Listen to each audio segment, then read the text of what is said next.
All right, so I'd like to welcome our next group up. Peter Evans, who's Vice President at the Center for Global Enterprise. Mike Kaplan is Vice President of Marketing at Retroefficiency, and Eric Graham is co-founder, CEO of Crowd Comfort.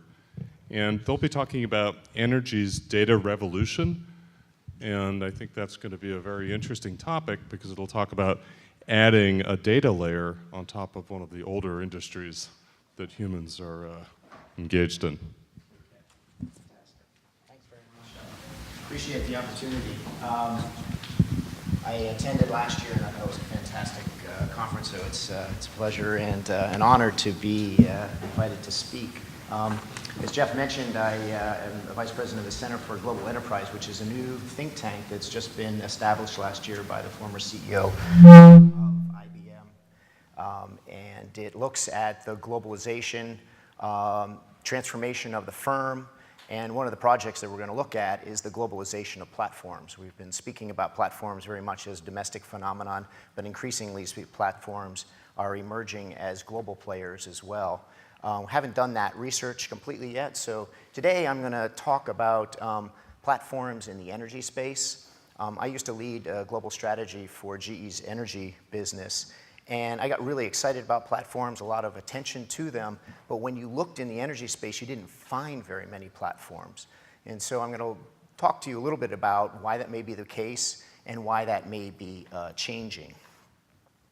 A lot of it centers around the challenge of information, and just to refresh your kind of basic economics on information, when you have a lack of information, you lead to all sorts of market failures. And what we're seeing a lot of platforms doing is solving those types of market failures. One, just not having sufficient information, so the platforms serve that role of matching and providing greater information. The other may be asymmetric information, one party having more information than the other, and that can lead to all sorts of problems. And it turns out the energy space is rife with these problems. Anybody here know what this is? This is actually the control room at Chernobyl. So you can see the challenges associated with what do you do with that. And I tell you, if you go to industrial facilities, usually a little bit better than this, but not far off. So that point about human-centered design, how do you interface with machines? And the energy space is a huge space, so I'm going to walk through some stats on that just to give you a sense. But fundamentally, you have this problem of when you have information scarcity, you have very high transaction costs, so it's expensive to do things. Actions tend to be reactive rather than something else, and you're subject to errors. I think what we're seeing now is a transformation, and that's why I'm excited about the potential for platforms to emerge in the energy space, is that we're seeing this rise of more information, which allows you to reduce transaction costs, to be more predictive in how you address the energy space, and to reduce the amount of errors that are associated with things like Chernobyl. And it's introducing a new set of dynamics as you see more sensors being deployed, more information being grabbed. The volume and velocity of data is growing, and this is happening at multiple levels. It's happening at the machine level, it's happening at the facility level, and big complex energy systems are an assemblage of many, many machines. Then you're talking about the fleet level, so you can have a whole set of fleets of different types of energy-related facilities. So one pipeline network, for example, will have compressors up and down that pipeline. So it's basically a fleet of machinery that runs that network. And then you get up to the network level, and lots of information associated with managing power grids, gas grids, and oil and other types of moving energy around. Expanded monitoring and automation, really big deal. You're able to collect information, monitor assets in new ways. Again, a shift from reactive, where you gather that data, process it, and then major reaction, to more predictive analytics. And then the rise of matching platforms in the energy space and the experimentation with app stores, which is quite interesting. So before I talk about some of these examples, I just want to impress upon you the size and scale of the energy space. So just in the United States, the energy, just the electricity bill for America is $364 billion a year. So it's a very large space. The housing stock of the United States is 125 million units. Then you have commercial buildings, which are very large, like this building and behind us, all of those facilities. There are 5 million of those buildings. And then you get into the very large industrial facilities like refineries, power plants, and things of that nature, and you're talking about 350,000 of those. So the interspace is extremely large, so the question is, why don't we see more platforms in this space active? And just to give you a sense of the amount of power plants, these are thermal power plants. So the center in blue there would be all of the gas-fired power plants in the United States. The brown around the outside are the coal-fired power plants, and then the red are the nuclear plants, and the light gray are the oil-fired power plants, which we still have largely as peakers.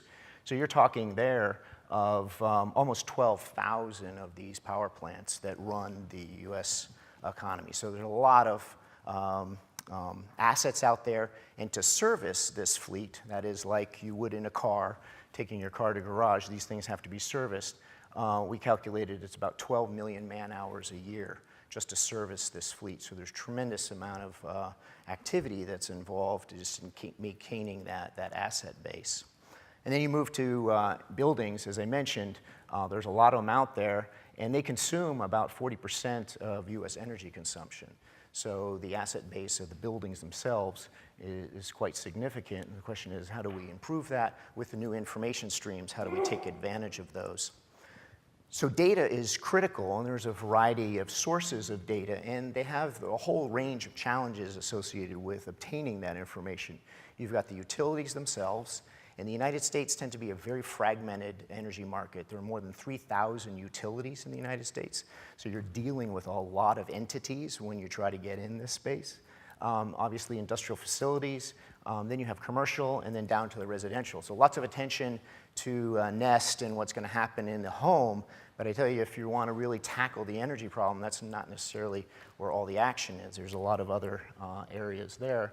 And then there are the different devices that you can use, from meters to thermostats to other kinds of sensors. And what's interesting as well, even people can be sensors, which we'll hear more about. So I'm going to talk about two kinds of platforms. One are supply-side platforms. In the solar space, lots of people focus on the reduction in cost of the solar panels themselves, but actually there's been a lot of innovation around the information associated with deploying solar, and then the matching functions that you can organize and rationalize. So, for example, obviously this all happened in San Francisco because they were watching what else was going on. They figured out that, oh, you can grab satellite imaging data, you can then build a way of detecting the angle of a particular home, and you can create a portal where people would submit requests for pricing on obtaining that. And so they've set up these matching systems where homeowners can submit their location, and within 24 hours, that information is then collected to prepare a firm quote over the internet. You never have to go to that facility, so you eliminate all the truck rolls. And these companies aren't beholden to particular panel suppliers, so they can have that side of the market compete. And on the other side of the market, the installers, they're also not beholden to any particular installer, so they can aggregate that part of the market, and the financing. So they're basically bringing all of these pieces together to create new business models, and these are the fastest and most profitable solar companies in the United States right now, are these matching platforms. So interesting things happening on the supply side. And then on the demand side, which is how do you reduce energy, not necessarily provide new energy sources, which is companies which are been around for a long time, like Johnson Controls, which is a big company, tends to be more of a B2B company, so you don't hear about it in the media as much unless you happen to be reading the energy trade press. But they're experimenting with things like app stores, which are looking at a variety of different ways, because they've got a lot of installed equipment and control systems in these buildings, and so they're coming up with new APIs in a way to organize this emerging ecosystem in this space to do a bunch of different things, which is to pinpoint equipment that's wasting energy, to monitor and report. And most big companies have energy managers, so this is a way to flow that information to the energy managers in a new, more efficient manner. So if you look now, this is a map I built on the emergence of new startups in this space. And there may be more. I've got 22 on here. And so these are companies that have started up since 2003 or so over the last decade. So you don't see this rapid explosion as we do in some of the social media spaces. We see little pockets. There's a lot of activity up here in the New England area. Some stuff happening out in California. We see a few spin-offs, actually, ex-Microsoft folks up in the northwest, and a few down in Texas and even in Atlanta as well. So we're seeing the beginnings of these companies, and they're basically kind of what I call energy intelligence companies, where they're collecting new sources of data, processing that data, and then providing it back to a variety of different users. And today we're going to hear two examples of these emerging companies, and I'll introduce them in a second. But before I do that, I just wanted to throw out a couple of key strategic questions, which is, where are the opportunities the greatest for platform companies to grow in an industrial space like energy?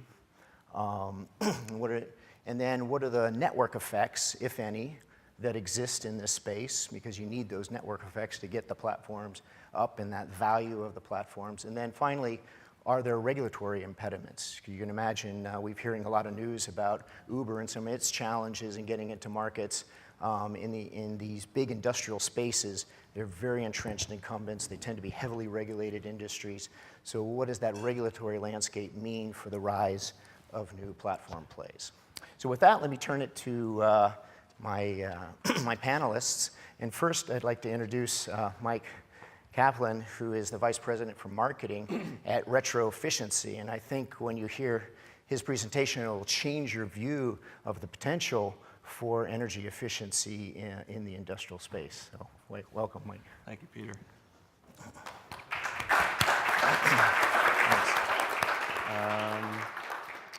Should be in there. Missing presentation, not a good start. Okay. So I do have to disagree with one thing that Brian said. If you talk to any Uber loyalists, they will tell you that it is, in fact, the greatest taxi ride that they've taken. That narrative is changing, though, with UberX, which people are now saying is the strangest taxi ride they've ever taken, if you've done that. But I am also going to talk about the sexy topic of buildings, which Peter touched on, and Eric will as well in some capacity. As Peter said, buildings do consume 40% of our energy, but the other piece of that is that 30 to 50% of that energy is routinely wasted and it could be cost effectively saved. So when we think about things like climate change and warming, which is no longer a question really of will it have an impact, but how much of an impact will it have, buildings are very, very important. I'll wait, but okay, just gonna go. Okay. Nope. That's, yeah. Imagine a great slide behind you. I can quickly email it, but it's okay, I think. Cool. All right, we'll run without it.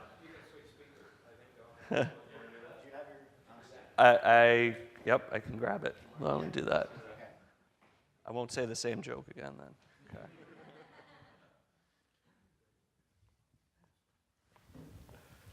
Great. Technology works. So this is Eric Graham with Crowd Comfort, who's founder and CEO of, I think, a really interesting and innovative company. Thanks, Peter. And when Peter first reached out to me, talking about this conference, I was intrigued immediately, but as a one-year-old company, really trying to help people in buildings take things that they care about and get them to the people that need to react to those things. I hadn't really been thinking about this as a platform, to be honest, and so I'm really interested in learning from this group and hearing what you think about us as a platform and how we're evolving. I think we are in the early stages of developing this new platform that does exactly that. It takes geolocated data from people with their smartphones and it delivers it to people in buildings that can react and fix things. And that helps to build a really interesting environment for data and analytics and decision making. I'm beating a dead horse here talking about the 40% of energy going into US buildings today, but it is a big problem, and many of you have seen probably this graphic that shows the energy flows and where it goes to, and this is obviously the biggest sector of energy consumption. When we talk about buildings, they are a very complex system. There's mechanical systems, there's an external environment, there's an enclosure around the building, there's services coming into the building, and then there's the biggest challenge, which is people. And you can design the greatest LEED certified building, and when you're done, you think it's going to be the best of the best. And you add people to the mix, and they tend to screw everything up. And that's a challenge. But in today's world, we have new opportunities. One of the things that, I started thinking about when you think about the Internet of Things and connecting equipment with smart devices that make them intelligent, you start to wonder, well, are we making humans obsolete? Are we taking, the system's taking over the world? And to some extent, in buildings, we've kind of let the system take over. And this is the problem that I think in part we're solving on the comfort side. Today, comfort is treated as a complaint. Someone giving feedback about the way they feel in a building is treated as a complaint, which means not a lot of people will do it because they don't want to complain at work. Or they're only, you're getting a limited data set of information. When someone does make a report, the facility manager, 90% of the time, will basically go to the system and say, well, the system says 72 degrees, so why are you complaining? So this human feedback is actually discarded in today's world. And I think this is an important problem because when you look at, and this is a study that was done by LB&L that took 10 different research studies on the combination of comfort and productivity. And as you see on the left-hand side, for every 1 degree C, there's about a 2% change in comfort, in productivity outside of the comfort zone. So, and when you translate this to Fahrenheit, for us Americans, it's about a 1.1% drop in productivity. So, to some extent, when someone's saying, I'm uncomfortable, it's highly unlikely that what they're really saying is, I'm being unproductive. And if you went to your boss and said, I'm being unproductive today, they would say, well, how can I help you be more productive? But in today's world, they don't do that. So I took GE, one of our customers that we're working with in our beta phase. They have 300,000 employees. If there was a 1% loss in productivity, and that impacted 10% of their employees, it would be about a $20 million loss in profit per degree Fahrenheit, or about $150 million in revenue.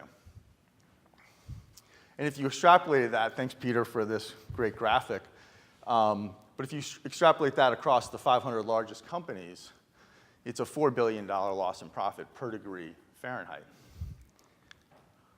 So why can't occupants have more control? I mean, if they did, we could have actionable data with a historical record that leads to better decision making and provides this continuous process knowledge, improving employees' comfort and productivity, maybe happiness even.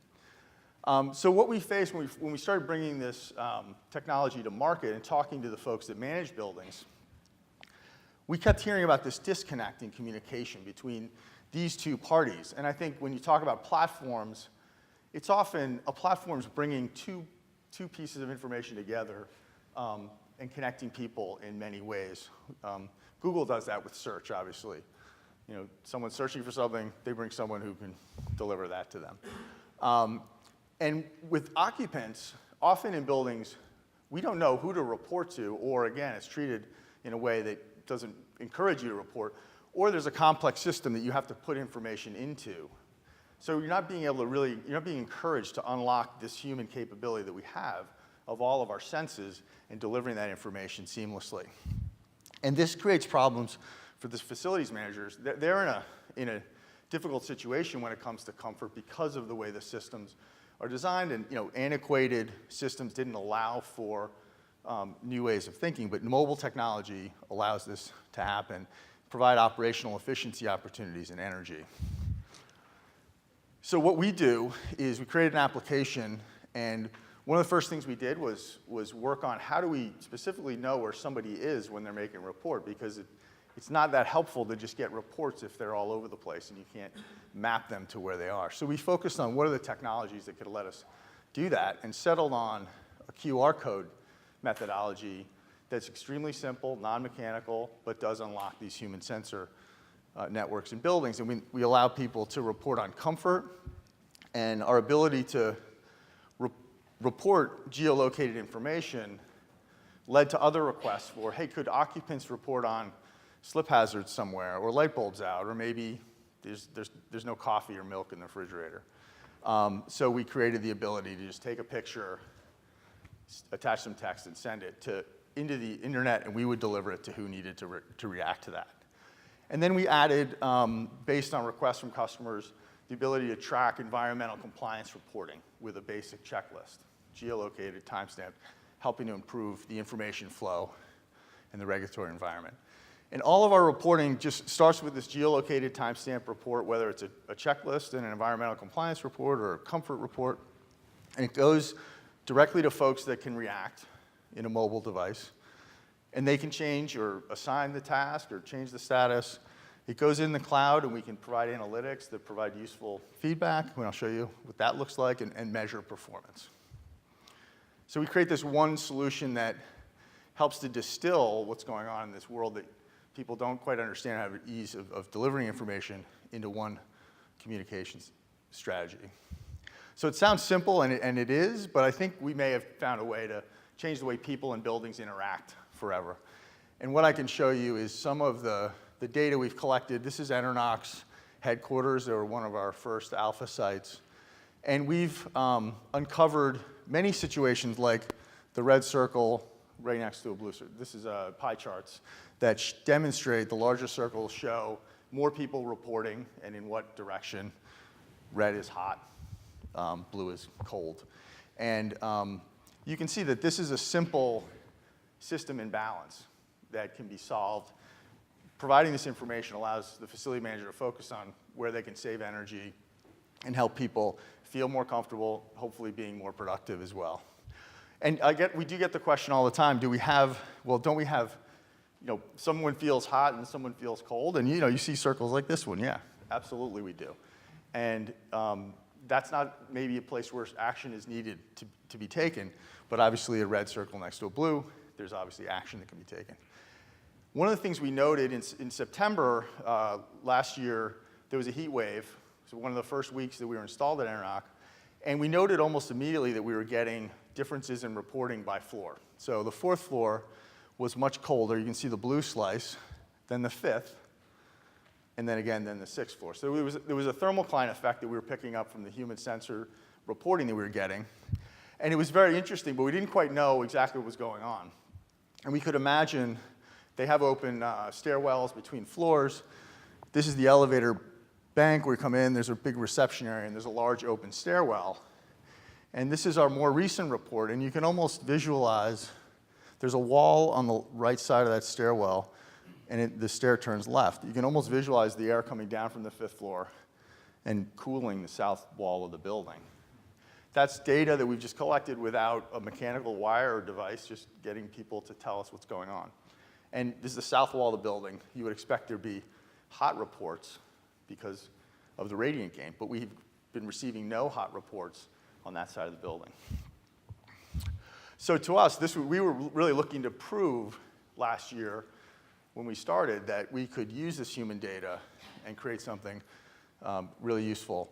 And I think we've proven that with the network, the human network of things connected with the Internet of Things, that we can create a breakthrough in comfort, energy, and hopefully productivity.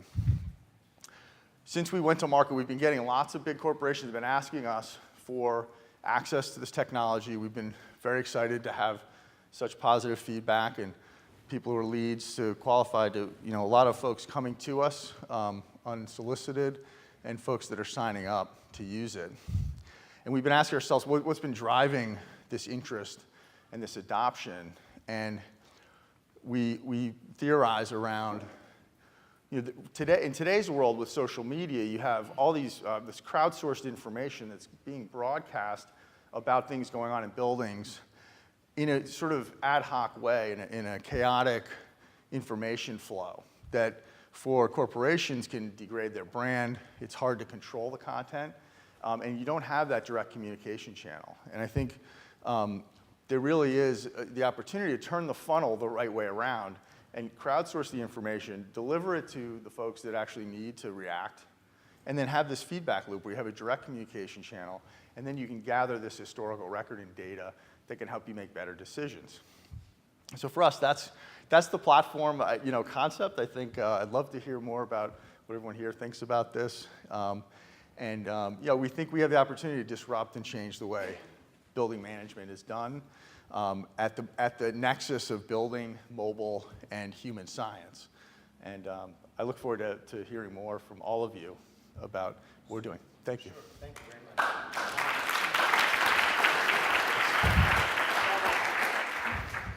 Set up Mike's slides. Why don't we do a few questions for Eric? We have it since we've got a second. Sure. Have you considered using beacons instead of QR codes? We have, and actually at the early stage, we looked at all the different geolocation capability technologies that are out there, and iBeacons are one possibility that in the future we'd like to bring in. iBeacons, RFID, Bluetooth, all these different technologies either weren't ubiquitous across all mobile devices.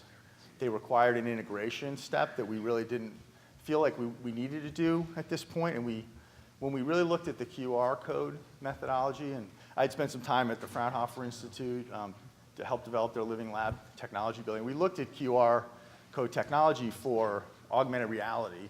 And so I knew a bit about that. But that technology is so simple, but unlocks this geolocation capability in buildings. And again, it's ubiquitous across platforms. It doesn't require any batteries. It doesn't require any integration. So. Great. I see we have slides now. So, Mike, Thanks, take it Eric. away. Appreciate the pinch hit there. Yeah, That's no great. problem. Okay, so I already started and got through pretty much this first slide. Buildings, 40% of usage, 30 to 50% of that is routinely wasted. So huge opportunity to save money, really impact climate change. The problem is we are not moving as quickly as we need to be or that we should be. Energy efficiency really is the most scalable, cost-effective, and fastest kind of way to reduce this usage.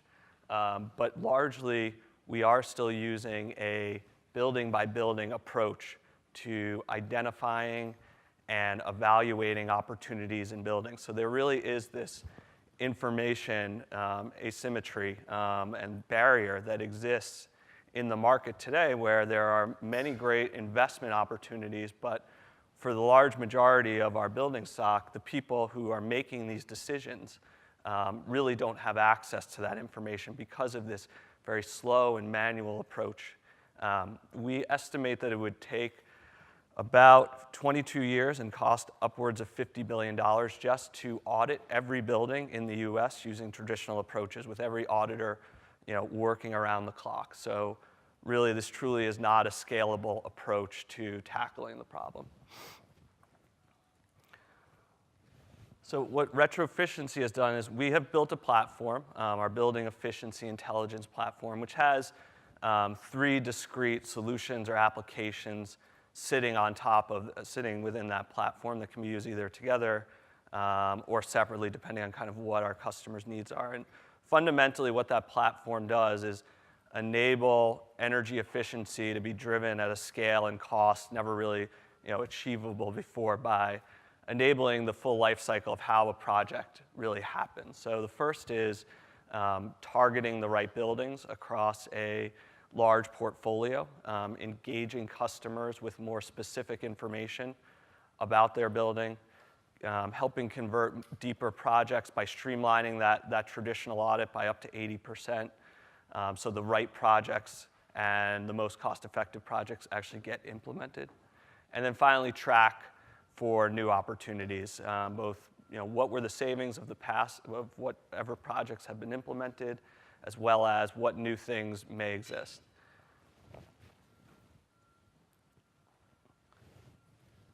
Fundamentally, our big technology breakthrough is around our ability to create very sophisticated energy models, physics-based energy models of buildings using analytics that really understand how a building like this one is using energy today, and how it could improve with more efficient operations and systems. And our ability to do this, build these models, which have actually been used in the industry for a very long time, but they've just traditionally costed and taken too much expertise to build, is really our big breakthrough in enabling time to insight to enable that process. So just to give you a sense of a real-world use case of how this would work, say you're a utility. Many utilities in the U.S. have energy efficiency mandates to save through efficiency. We will work with them as well as energy service providers and other large building owners to help drive efficiency through the portfolio. But you can imagine you're a utility who traditionally has known very little about their customers other than what they paid on their bill last month and where their actual location is in case they need to go fix something. So the first step is to look across that entire portfolio of buildings, tens of thousands, even hundreds of thousands of buildings, to figure out which buildings have the greatest potential. We have consistently found that about 30% of the buildings in a given customer class account for 70% of that potential. So it becomes very important to understand which buildings to go to first to rationalize your resources over such a big portfolio. The next step is to give customers very specific information about the opportunities that exist in their building. As I said, traditionally getting that information is just prohibitively expensive, but with platforms like ours and analytics like ours, we really can speed and deliver that one-to-one message to customers to really impact and get them thinking about the opportunities that exist for them and how much they can save. The next step is to really scope out that project. So you've figured out the buildings to go to, you've gotten a group of customers interested, and now you want to figure out, well, what type of lighting technology should we replace the lights in this room with? How exactly should we optimize that HVAC system? We have our second application is really built around streamlining that entire process, evaluating thousands of measures in minutes, energy conservation upgrades in minutes to determine that optimal blend of upgrades for a specific building. And then finally, tracking those savings, both telling people there's a lack of confidence in general in the energy efficiency industry that exists. So even I always like to tell the story. 2 years ago, I used Next Step Living, Eric's old company, to insulate my 19th century house in Newton. I have no idea actually how much energy it saved. I just know that my wife is still complaining that it's cold. So we also need crowd comfort, but she just tells me directly. And because my utility is not doing a very good job of explaining the value of what they did for me. Likewise, we've collected and created these models. We should use those models as assets. So next year, the price of LEDs may fall 20, 30%. Utility might introduce a new incentive. The building conditions may change. The ability to sort of, with a click of a button, utilize that asset to start that targeting and engagement process, again, is another very important piece of our platform and the cycle that we're trying to drive. So retro efficiency, we have been around. The company was founded in 2009, officially launched in March of 2011. As I said, we're working with a number of large utilities, across about 20 different utility programs in the country, as well as large energy service providers like Schneider Electric, Trane, as well as government, federal, city, state types of customers. Anybody who looks over a large portfolio of buildings is really a good potential customer of ours. Pretty proud of the fact that we've evaluated 2 billion square feet of space since that launch, up from just 25 million in our first year. So we're scaling quite rapidly and have seen some really good adoption. So my last slide is to really leave you with a question. Peter said you guys would enjoy thinking through some of the business implications of what we're doing. So today we are focused primarily on enabling that utility energy efficiency program. And when you think about what we could do from a platform perspective in the mid to long term, I thought of a couple of different paths. And I would certainly welcome your input as to which way we should go or the questions we should be thinking about. But we could, in sort of the first option, connect more of the commercial building efficiency value chain, which is really the segment that we primarily play in today. So, we're working with utilities today. There's a whole set of product companies, of financiers to get those products actually funded, contractors that work in the field. We could extend that platform to connect all of those and make that process even more seamless. Secondly is expanding to non-commercial segments, so residential, industrial. Can we make a play there? The third is moving a little bit out of energy efficiency and layering on distributed energy types of resources, so solar, storage. And then finally, enabling other types of utility grid applications. So we are in this energy efficiency clean tech space within the utility, but there's a whole set of applications that the utility uses that are largely siloed today, such as managing their network, figuring out when outages happen, making sure customers are actually paying them. So there are these options, and depending on which path we would go to, that might dictate different types and flavors of platform strategies, more closed versus more open, with other players helping us and partners helping us grow those solution sets. So I'll leave you with that, and thank you for your time and patience with my slides.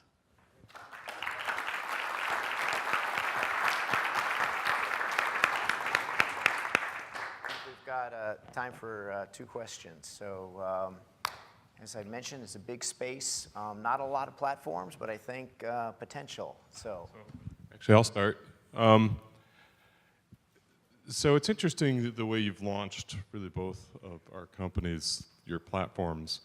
You started out in the enterprise space, so you've gone to customers who have an immediate need for what you're doing. But it's also the case that I don't interact that much with my utility, except to maybe pay their monthly bill, which is kind of on auto pay. In your context, you're now developing a relationship that is much more frequent, and you have much better data. And you're then able to arc across multiple firms. So you had a number of firms that really both companies are engaged in. So I guess the real question is, and you may not actually want to answer this in public, but to what degree do your customers fear you in the sense that you're really getting much closer to their customers than perhaps they are? And what's the tension in that you're seeing? Yeah, I mean, I can happy to address that. We very much try and work very hard to position ourselves with utilities, for example, that we are enabling them rather than trying to be that brand to that customer. There certainly are other players in our space that have worked with utilities and edged closer to being more of that customer-facing brand, and it is a threat. I mean, our vision is really around enabling those customers. So, I can say pretty openly that we don't have any grand visions of kind of leapfrogging, that customer. When we're working with utilities, we are able to, at least within that utility, aggregate lots and lots of customers. So I think that helps kind of drive that vision and help us meet our mission of scaling the problem. You should mention where you get your data from.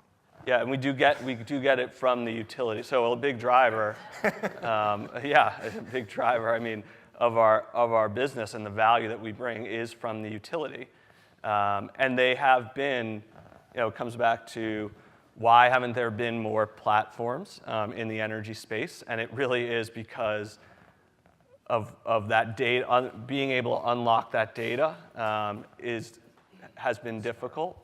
You can't just go on as you would to Airbnb with a buyer and a seller and say, hey, I have something to rent, I want something to buy and connect. It's just not that easy. So that is why fundamentally we really do focus on utilities, because they have that data.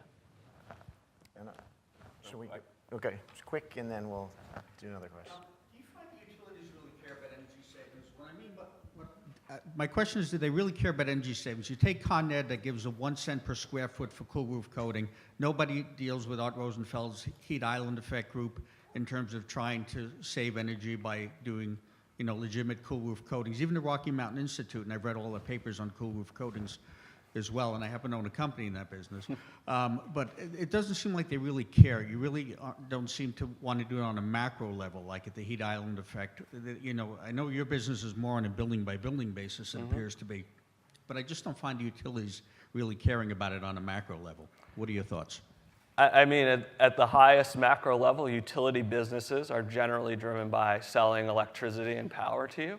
The reason that today and increasingly they are caring about energy efficiency is it's regulatory driven in a large part. Obviously, in some cases, there is a larger thrust to be better environmental stewards. Con Edison is a really interesting example, actually, where we're working with them specifically on constrained areas of their network in Brooklyn, where they literally, in 2 years, will not be able to supply power to those customers if they don't use energy efficiency and other demand-side resources to reduce that.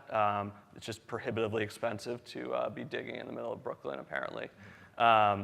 So as efficiency becomes recognized as a way to manage that network and regulatory frameworks change, I think you'll see a shift there.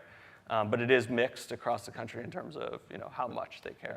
You do an end run around that problem and go directly to the companies that care about productivity. Yeah, and to some extent, there's two sides of our equation, but the paying side is the facilities real estate team. And one of the first question, going back to Jeff's original, is, are we going to get overwhelmed with reports from people? And the reality is we're not creating new issues in the building. We're just creating a quicker way and a better way to gather data and be able to respond to it. On the utility side, as you look at Massachusetts is the leader in energy efficiency. There's a $2 billion commitment over 3 years to this energy efficiency equation. That's being driven by people. The ratepayers want that in this area of the world. People don't want new power plants in their backyard, so a cheaper energy supply is one that you don't, the megawatt, the one that you don't consume.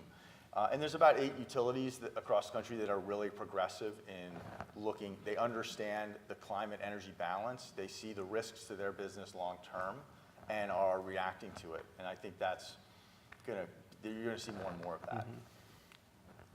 One more? Okay. Any other? Yes, in the back. So I remember reading Gary Hamel's book, and there were several cases in there about, sort of being, sort of breaking some of the traditional rules of engagement within the industry. And one of the examples was the BP example. I was referring to the Gary Hamel book, and one of the cases in there is centered around BP. And the gentleman there who was innovative and wanting to move away from petro-based fuels to solar and alternative energy. They also had a similar case, I guess, between Sony and Nintendo, where they were making chips for. They didn't understand why they were doing that, and what's the relationship here between gaming and Sony. And So a series of sort of cases where an internal insurrectionist, more or less, had to, within one of these companies, stand up and say, you know, I'm going to put my life on the line here for this cause. And that's what happened with BP in Gary Hamel's book, if you recall. So I guess my question really is, with respect to the energy industry, do you see any activity like that, or do you see a need for that type of internal insurrectionism to overcome some of the, I know you're using the demand side as a primary lever to sort of break some of the traditional paradigm, but do you see any internal evidence of that type of change within that sector or those energy producers? You know, previous to previous question, sort of building on the previous question. Sort of people within, for example, the utility, driving that change. Yeah, I mean, I think, you know, there's a lot of great people that we work with every day that, you know, within the energy efficiency groups or at the C level that are really help driving that vision. I think, to Eric's point, there are very big, you know, macro trends that the so-called the utility death spiral that are, whether, you know, whether it's out of the goodness of their heart or, you know, real things that they're seeing coming down the pipe that are going to drive that change. And I think that coupled with, you know, the regulatory environment, you have the EPA's carbon regulations, you know, utilities generally are still heavily regulated. So it's really, I think, both of those things that will largely impact the change in the midterm. Okay. Are you suggesting that it's an end-forces model, more or less? You've got regulatory pressure, market pressure, the traditional sort of Porter model. Is that what you're suggesting is unfolding here? Yeah, I mean, it is a confluence of factors, I think, that we're seeing kind of progressively rather than, you know, one major moment. A bunch of conditions, but really the question is are there platform plays in this space that can solve some of these fundamental challenges in the energy sector? And I hope we've convinced you that they're the beginnings of an expansion of these and some innovations that show that you don't have to deck out a whole building with sensors. People can be an interesting source of sensors. And then extracting some of these new data analytic techniques to go in, you know, in many respects, Mike's company reminds me of the healthcare space, where we find that some of the patients are responsible for a large percentage of the healthcare costs. Well, it turns out there's some energy, you know, there's some assets out there that are responsible for a large percentage of the energy wastage. And so these techniques can come in and provide insight and pinpoint those, bring the parties together that are able to fix them. So with that, thank you very much. And appreciate your coming today.